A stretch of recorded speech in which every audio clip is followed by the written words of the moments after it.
نحمده ونصلي على رسوله الكريم أما بعد أعوذ بالله من الشيطان الرجيم بسم الله الرحمن الرحيم সম্মানীয় সভাপতি ও রাধানগর আমিনিয়া খাদিজা মাদ্রাসার সুযোগ্য শিক্ষক মণ্ডলী এবং দূর দূরান্ত থেকে আসা মেহমান মণ্ডলী এবং আমার সহপাঠীবৃন্দ এবং আমার বন্ধুগণ সকলকে জানাই আমার অন্তরস্থল হতে ৮০তম স্বাধীনতার শুভেচ্ছা। আমি আজকে আপনাদের সামনে দণ্ডায়মান হয়েছি শুধু একটা বক্তব্য দেওয়ার জন্য নয়, আমি আপনাকে একটা প্রশ্ন করার জন্য। সুতরাং আপনার কি সত্যি স্বাধীন? হ্যাঁ, আমার সত্যি স্বাধীন, কারণ আমাদের হাতে তেরঙ্গা আছে, আমাদের মাথার উপরে স্বাধীন দেশের আকাশ আছে, আমাদের পায়ের নিচে স্বাধীন দেশের মাটি আছে। সুতরাং প্রশ্ন হলো এটাই যে দেশের জন্য, যে স্বাধীনতার জন্য হাজার হাজার মানুষ হাসির মধ্যে হাসি মুখে উঠেছিল, সেই স্বাধীনতার মর্যাদা কি আমরা আজকে দিতে পারছি? সুতরাং এই স্বাধীনতা কোনো উপহার নয়, বরং এই স্বাধীনতার পিছনে আছে হাজার হাজার মায়ের, অসংখ্য মায়ের কান্নার গল্প। এই স্বাধীনতার পিছনে আছে অসংখ্য বাবার বুখারি হয়ে যাওয়ার গল্প। এই স্বাধীনতার পিছনে আছে অসংখ্য তরুণের রক্ত। এই স্বাধীনতার পিছনে আছে অসংখ্য মানবের জেল, জুলুম, আত্মত্যাগ। সুতরাং কেউ কেউ নিজের জীবন দিয়েছেন, কেউ কেউ নিজের যৌবন দিয়েছেন, কেউ কেউ নিজের ঘর ছেড়েছেন, কেউ কেউ নিজের পরিবারকে ছেড়েছেন, কেউ কেউ নিজের পুরো জানকে দিয়ে দিয়েছেন, কেউ কেউ বা নিজের সন্তানগণকে এতিম করেছেন, কেউ কেউ নিজের স্ত্রীদেরকে বিধবা করেছেন। সুতরাং আজকের দিনটা যদি আমরা শুধু পতাকা উত্তোলন করি এবং দেশগুলো দু তিনটে গান গাই, তারপরে মিষ্টি খেয়ে বাড়ি ফিরে যায়, তাহলে কি আমাদের দায়িত্ব শেষ? না, একদমই না। কারণ স্বাধীনতা বছরে একবার আসে এবং আমাদের দেশের উপরে দায়িত্ব প্রত্যেক দিনই থাকে। দেশকে ভালোবাসা মানে শুধু জয় হিন্দ বলা নয়, দেশকে ভালোবাসা মানে রাস্তায় নোংরা করা নয়, দেশকে ভালোবাসা মানে সরকারি সম্পদ নষ্ট করে দেওয়া নয়, দেশকে ভালোবাসা মানে গরিবের পাশে দাঁড়ানো, দেশকে ভালোবাসা মানে একটা এদিন লোকের পাশে সাহায্য করা, দেশকে ভালোবাসা মানে অন্যায় দেখলে চোখ বন্ধ করে না নয়। সুতরাং আর একটা গুরুত্বপূর্ণ কথা, একজন মানুষের তার জাতি, ধর্ম, তার পরিচয়, তার ভাষাতে ঘৃণা করা নয়, কারণ এদেশ আমার না, এদেশ আপনার না, এদেশ আমাদের সবার। সুতরাং যে আকাশে একবার বড় ভিডিও করে দিই, এখানে অফ করে দেবো। আকাশের নিচে সেই জমিনের উপরে মন্দিরে সবাই পুজো অর্চনা করে, তাহলে সে আকাশের নিচে সেই জমিনের উপরে আমরা দাঁড়িয়ে বলি এদেশ আমার, এদেশ আমার, এদেশ আমার আছে, এদেশ আমাদের সকলেরই। সুতরাং একজন মানুষ আর একজন মানুষকে কেন ঘৃণা করবে?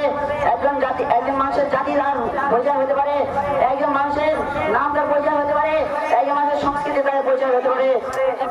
সুতরাং তার একটি কথা, আমার সবাই মানুষ, আমার সবাই ভারতবাসী।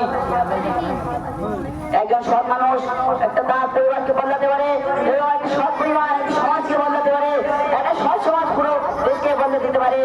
সুতরাং আমি এমন একটা দেশ চাই না, আমি এমন একটা ভারত চাই না যেখানে শুধু বড় বড় বিল্ডিং বানানো থাকবে। আমরা এমন একটা ভারত চাই যেখানে আইন সবার কাছে সমান থাকবে, যেখানে মানুষদের কাছে আইনের দাম থাকবে, যেখানে শুধু খাদের পথে আইন লেখা থাকবে না, বরং আমরা এমন একটা দেশ চাই যেখানে মানুষেরা, যেখানে ছাত্রীরা না খেতে পেয়ে থাকবে না। আমরা এমন একটা ভারত চাই যেখানে মেধাবী ছাত্ররা না খেতে পেয়ে, না পড়াশোনা হবে, তারা পড়াশোনা ছেড়ে দেবে না। সেটাই একটা কথা বলে যায় আপনাদের সম্মুখে, যে একটা মানুষ একটা অন্যায় করতে ভয় পাবে, যে একটা মানুষ ঘুষ দিতে ভয় পাবে, যে একটা মানুষ একটা মানুষকে সম্মান করবে, সেদিনে একটা আসল না পূর্ণতা হবে। সুতরাং আমাদের এটা আমাদেরই কর্তব্য, আমাদের পরের প্রজন্মের জন্য কেমন দেশে এগিয়ে যাবো, এমন একটা দেশে এগিয়ে যাবো যেখানে এক মানুষকে অপর মানুষ ঘৃণা করবে, নাকি এমন একটা দেশে এগিয়ে যাবো যেখানে এক মানুষ অপর মানুষকে ভালোবাসবে, নাকি এমন একটা দেশে এগিয়ে যাবো যেখানে এক মানুষ অপর মানুষকে হিংসা করবে, এক মানুষ অপর মানুষকে বিদ্রোহ করবে। সুতরাং এটা আমাদের দায়িত্ব। আমার বক্তব্য করছি, বক্তৃতা দিতে আসবে এই স্বাধীনের ইতিহাস সম্পর্কে কিছু আলোচনা করার আস্থানা জানাচ্ছি ভাই মোহাম্মদ সাদিকুর রহমান। ওতে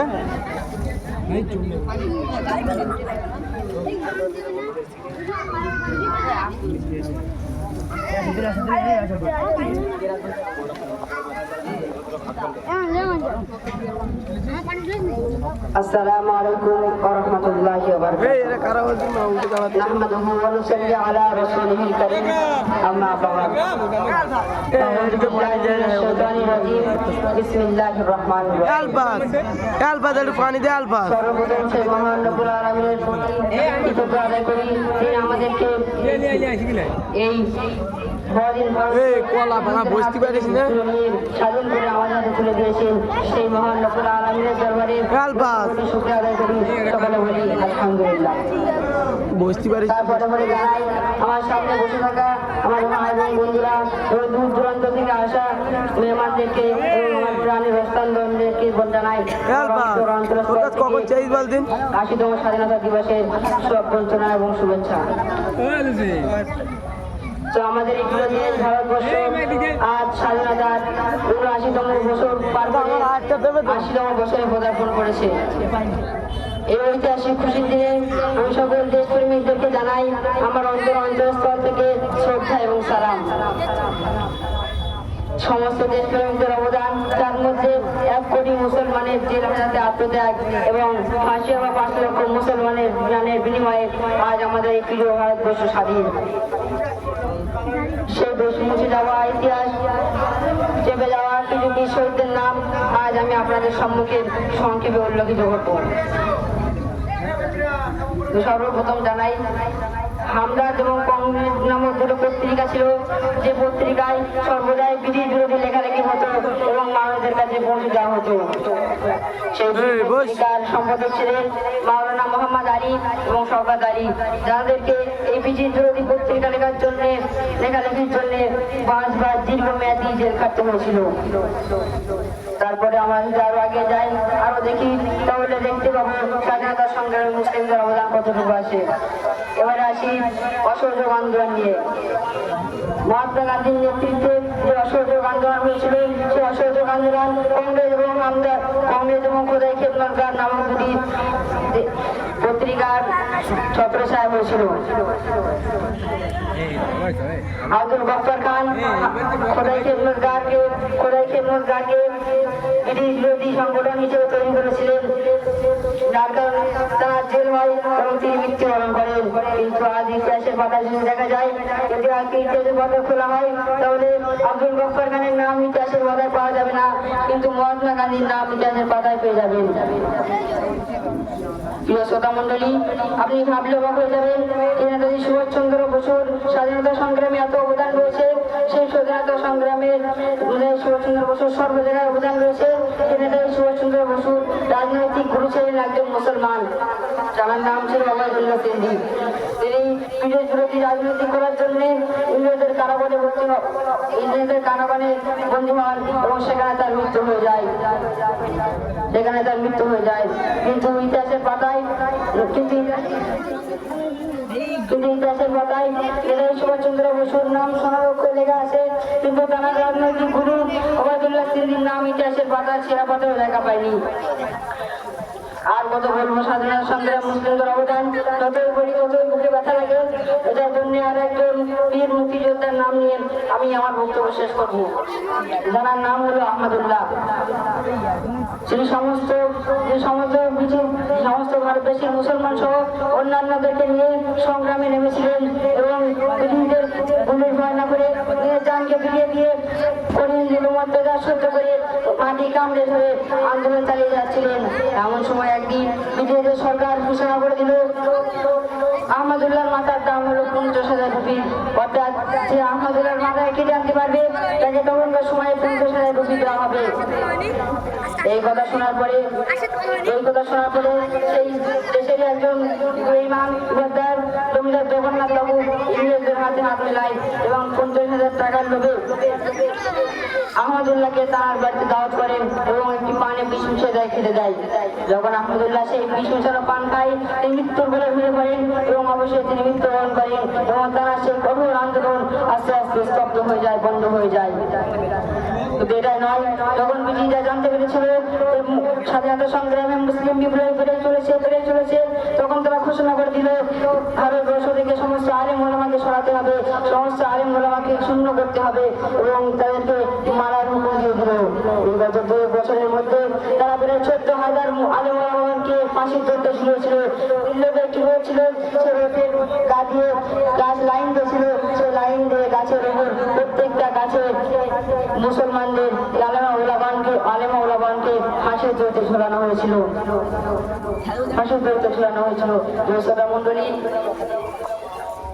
আমি সর্বশেষে একটাই কথা বলতে চাই, যদি এই ভারতবর্ষে কিছু হিংসা না থাকতো, কিছু চোরেরা না থাকতো, কিছু চাপাবাজারা যদি না থাকতো, তাহলে হয়তো আমাদের এই বিরুদ্ধে স্বাধীনতা সংগ্রাম, স্বাধীনতা লাভ করতো আরো অনেক আগে। 200 বছর লাগতো না, আরো অনেক আগে স্বাধীনতা লাভ করতো।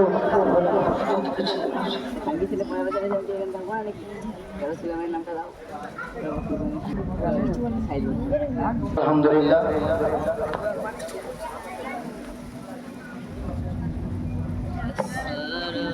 এই মুহূর্তে আমাদের মাঝে উপস্থিত হয়েছেন বিশিষ্ট একটু সাংবাদিক পানি দিতে। জনাব সাদ্দাম হোসেন মির্জা সাহেব।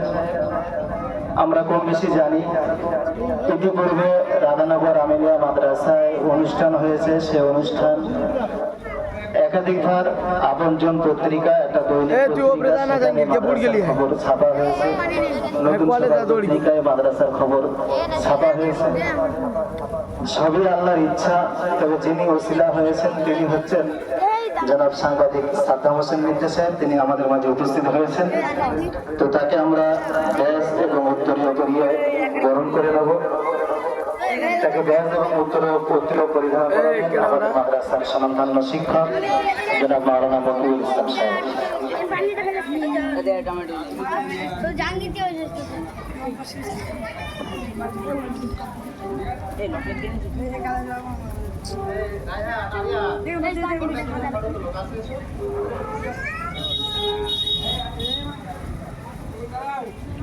নারে